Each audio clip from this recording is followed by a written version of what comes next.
प्रेम से बोलिए शंकर भगवान की जय, गौरा माता की जय, कार्तिक गणेश की जय।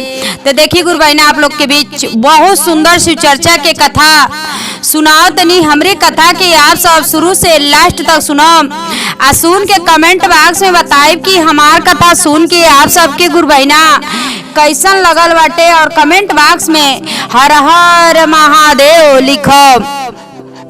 तो देखी एक गांव बा, वो गांव में एगो बूढ़ी माई वाली उनकरे तीन गो पतोही वाली अजन बूढ़ी माई रहली। तू भगवान महादेव जी के बहुत पूजा करत रहली। जहाँ भी चर्चा होके वहाँ चर्चा में उनका प्रतिदिन काम रहल कि कहीं चर्चा होत रहे उ चर्चा में उ जात रहली। अगर उनके काने में आवाज कहीं चली आत रहल, अगर ना केहू कहले रहत रहल, तब वो चर्चा में भगवान के भक्ति के नाम पे उ चल जात रहली। इहे उ काम करत रहली। अपन अचरा में 5 रुपया गठियावत रहली, लेके जात रहली। अपन जौन भी खरीदत रहली ले जाके महादेव जी के शरण में जहाँ चर्चा होत रहल वहाँ चढ़ावत रहली। देखी अब गुरु बहिना ये उनकर जौन पतोही बूढ़ी माई के जौन 3 गो पतोही रहली, तू तीनों सोचा तली कि बुढ़िया के प्रतिदिन के ये काम बाटे कि कहीं सुन जा तली कि यहाँ भगवान के भजन होता हई होताटे, बाजा बाजता, वहाँ अचरा में गठियावत तली, पैसा निकल जातली कि कमा के धैले वाली। अरे हमार मर्द कमा के देता ने तो धैले रहतली 2 रुपया। तिनकर प्रतिदिन के काम बा ये कि कहीं कुछ भी होता ती निकल जातली, अचरा में गठियावत तली, पैसा निकल जातली। देखी गुरु बहिना इनके बूढ़ी माई के तीनों पतोहे के अंदर अंदर बहुत गुस्सा लगल बाटे, लेकिन अपने माई के कहल जला अपने बेटा के, इनके बूढ़ी माई के बेटा के डरन तीनों पतोही बूढ़ी माई के कुछ बोल ही नहीं पावत रहली। तीनों जानी कुछ दूरी पे लोग अपन कमात रहल, लोग अपन कहीं 4 दिन पे के 5 दिन पे के 15 दिन पे अपन अपने परिवार में आवत रहल, लोग भेंट मुलाकात क के लोग जात रहल। लोग प्रतिदिन इनकर बूढ़ी माई के ये काम रहल। अब त रिश्ता लगता कहतली लोग। अब तीनों जानी एक वर्ड के लोग का कहता लोग। अब देखई के बा अब इनकर बेटा का करे ने, अब इनके हमन के जरूर कोनो लीला कोनो काम जरूर हमन के रचे के बाटे। कह लोग कि देखो रौरे के अगर जाए बाटे रोज रोज जहाँ बाजा बाजता भगवान के, जहाँ कहतनी भगवान के भक्ति होता चर्चा होता, तब 5 रुपया गठियावत तनी आ लेके चल जातनी। आपके ई गइल अब बंद बाटे, जाए के ना बाटे। अगर आप जाई तो हमन को तीनों जानी तो के भोजन नाई देवल जाई, खाना नाई खाए देवल जाई। कहली ऐसन काहे? तो हलोन तीनों जानी मिल के लोगन का लोगन कहतल कहीं भगवान के भक्ति कहीं बुरा ना हवे, अच्छा ही हवे। अरे बूढ़े के समय बूढ़ होतनी तो बूढ़े के समय कहल जाला कुछ ना कल जाला तो भगवान के थोड़ा भजन कल जाला। कहली भगवान के भजन कल जाला तो प्रतिदिन ये बाटे कि कोनो काम धाम नाई बाटे। अब 5 रुपया अचरा के कोने गठियावे निकल जा लेके, उहे 5 रुपया रहत तो का हमन के लइके नाई खैते, हमन के लइके खैते तो कुछ रहत। कहली ऐसन तो लोन कहत ठीक बाटे। जब इतना तो लोन अपन हठ ठानत लोगन तो हम ना जाई चर्चा में, हम ना जाई कहीं चर्चा हुई हम ना जाई, लेकिन हम भगवान के भोलेनाथ के हम मंदिर ना छोड़ब, भगवान के भोलेनाथ के मंदिर ना छोड़ब। हम मंदिर पे प्रतिदिन अपन सवेरे हम पूजा करे जाई।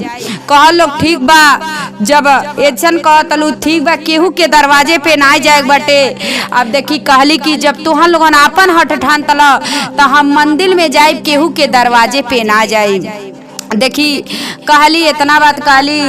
अब बूढ़ी माई का कहतली एगो उपाय कहतली ठीक बाटे हम मंदिर में जाई लेकिन हमके लोगन तो वहाँ लोगन कि हमके हलवा एक जानी से पहले कहली, बड़कों से कहली कि तनी हमके हलवा बना के दे दे तू, तो बड़ा निक कर तू।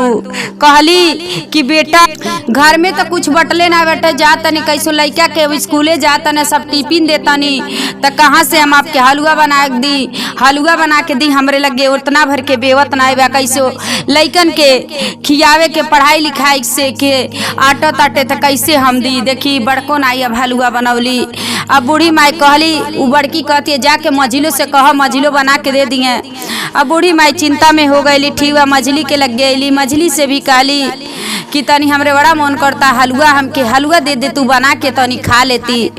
कहतली कि कामे से तो हमके फुर्सते ना मिलत, 1 रुपया बटले ना बता, कहाँ से तो के हलवा बना के खिलाए हमरे लगे नाई बाटे। देखी मझलो भी ये बात कह देली। अब बूढ़ी माई मझलो कहतली जाके छोटकी के ना कह पातलू, छोटकी के का बाटे, छोटकी के लगे ना। देखी अब बूढ़ी माई कहली 2 गो जानी से तो कही बहनी, अब तीसरा बाकी वाली, तीसरो के लगे अली। तीसरो इहो जवाब देली कि हमरे लगे ना बाटे, 1 रुपया बाटे ना, हम काश तो के हलवा। तीसरो उहे जवाब दे देली। तीनों जानी लोग, तीनों जानी, तीनों पतो 3 जवाब दे दे लोग हलवा, तीनों जानी बना के लोग देहल लाए। अब बेचारी बहुत चिंता में हो गईली कि देखा भगवान के चर्चा में जात रहनी महादेव जी के, तो छोड़ाई दे लोग। अजन मन में अगर खाए के मन बाटे ती लोग बना के देत ना बा लोग, जौन कहल लोग तौन कईबे कैनी, लेकिन का लोग चाहता लोग। अब बेचारी बड़ी सोच में पड़ गई, अब का करी। अब बेटा से हम कैसे कही, बेटा ते हमार लोग अइबे ना करता लोग, तो बेटा आवत लोग तब न कुछ कहती कि देखवा लोगन चर्चा में जात रहनी तो हलन के मेहरारू बेटा अभी ना आवेला रहने। अब भगवान के महादेव जी के मंदिर में बिहान भैले गईली बूढ़ी माई पूजा करे, अपन थाली में फूल सजौली, अपन धैली महादेव जी के जौन चढ़ावल जाला सब सामान धैली, आ लोटा में जल लेके आ महादेव जी के लगे चढ़ावे चल गईली। आ जब महादेव जी के मंदिर में गईनी चढ़ावे, आ जब महादेव जी के जब चढ़ावत तली त कैसे का कहतली, कैसे बड़ा दुख दिलाए महादेव है जो समाइया, बड़ा दुख दिला जो समाइया ए महादेव, बड़ा दुख दिला ए महादेव, बड़ा दुख दिला, बड़ा दुख दिला ए महादेव, बड़ा दुख दिला हो जो समैया, बड़ा दुख दिला ए महादेव।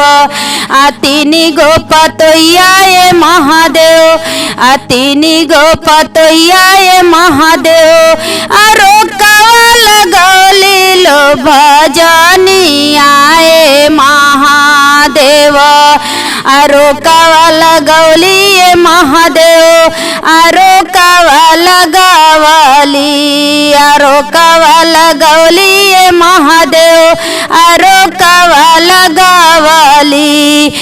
जहाँ जहाँ हो तरन चरा चवाए महादेव, तहाँ तहाँ हमी महादेव हम ही जो जात रहनी, तहाँ तहाँ मी महादेव हम हो जो जात रहनी, हम के जो रोकवा जो ही लगने महादेव। तीनी गो पतोया ए महादेव, रोकवा लगावली, तीनी गो पतोया ए महादेव, रोकवा लगावली।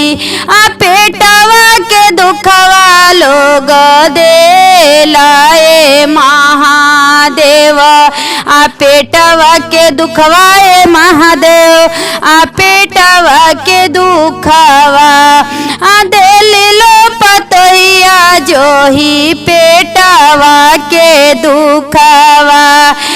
तीनों लोग से कहानी है महादेव, तीनों जन से कहानी है महादेव, मांगने जो हम हलुआ ए महादेव, हम जो ही मंगनी महादेव, हम जो ही मंगनी महादेव, मंगने जो हम हूँ हलुआ महादेव।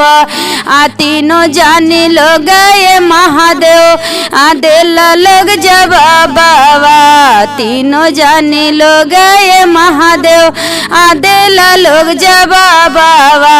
नहीं मिलन ये कहू जो हम के महादेव, पेटवा के दुखवा ये महादेव, पेटवा के दुखवाए महादेव दिल लो पतोया जो ही पेटवा के दुखवा। अरौरे शरणियाए महादेव, अरौरे चरणियाए महादेव, नाही हम नाही जो ही छोड़ा में महादेव। अरौरे मंदिरवाए महादेव, अरौरे मंदिरवाए महादेव, नाही हम छोड़ में मंदिरवाए महादेव। देखी बूढ़ी माई कहतली महादेव जी के मंदिर में गईली, अब थाली अपन सजा के आ गईली, लोटा में जल लेके महादेव जी के चढ़ावे।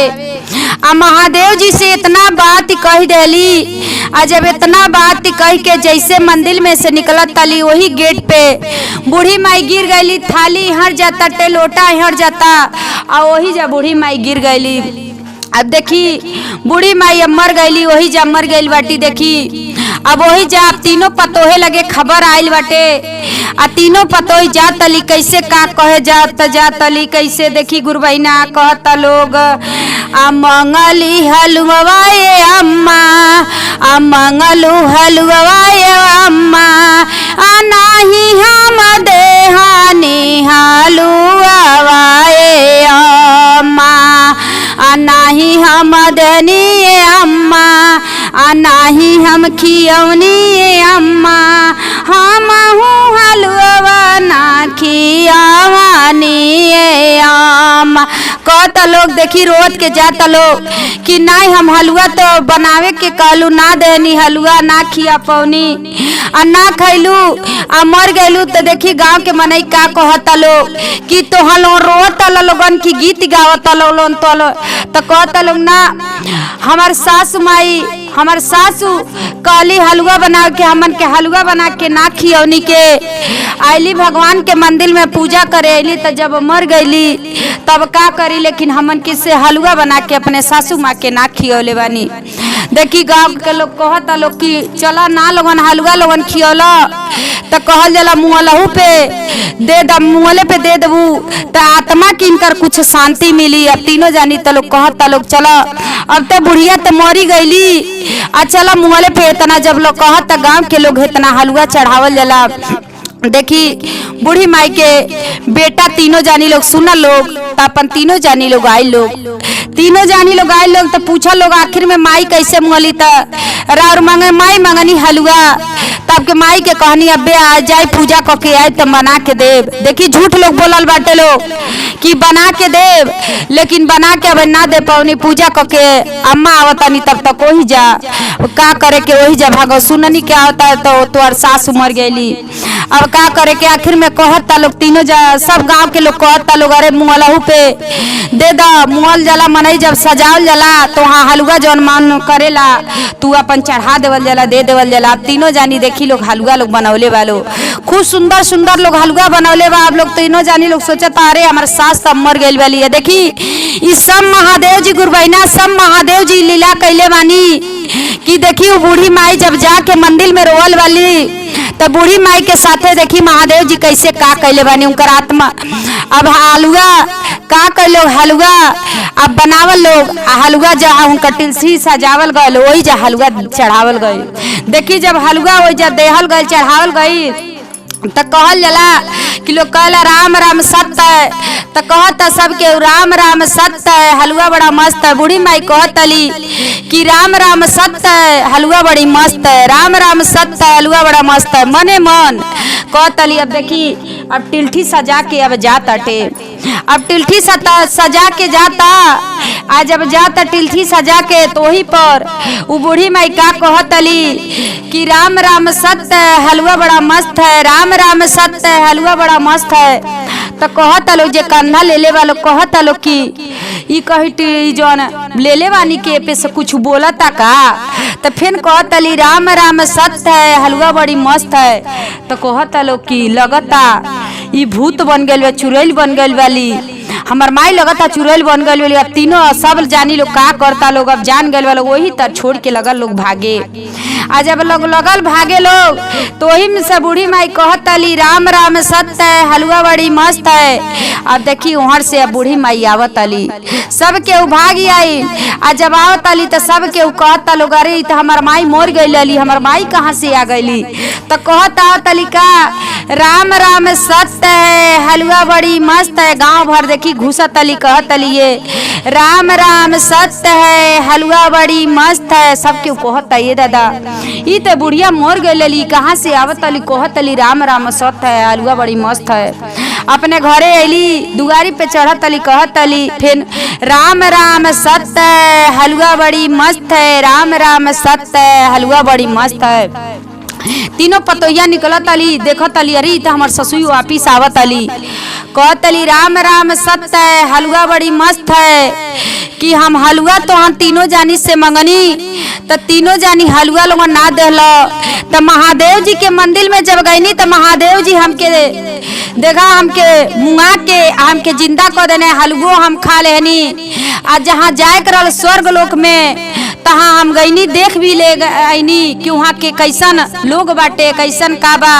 आ ओकरे से महादेव जी देखा हमके भेजू देने हलवा खा लेनी, राम राम सत्य भी चल गईनी आ हलवो खा लेनी, मस्त भी हो गईनी। तो देखी तीनों जानी लोग अपने सासू के गोड़े पे लोग गिरता लो कि आज के बाद से ऐसा गलती ना होई कि जवन आप मांगम खाए के तवन तवन देव। कि जब महादेव जी के पास इतना शक्ति बा, इतना कुछ बा कि मुंगा के आपके जिंदा कर देनी तो हमन के भी कुछ कर सकेनी। तो देखी वही जा लोग तीनों पतोहे के ज्ञान मिलल बा। आ बूढ़ी माई के सब स्वर्ग लोग देख लेली, पता जौन देखे करल देख लेली, हलवा भी खा लेली, मस्त हो गईली। तो आप सब गुरबैना ऐसा कबो ना गलती करब कि अपने केहू के दुख ना देवल जाला, जे जौन कहेला तौन कह देवल जाला, कभी भी दुख ना देवल जाला। हर हर महादेव।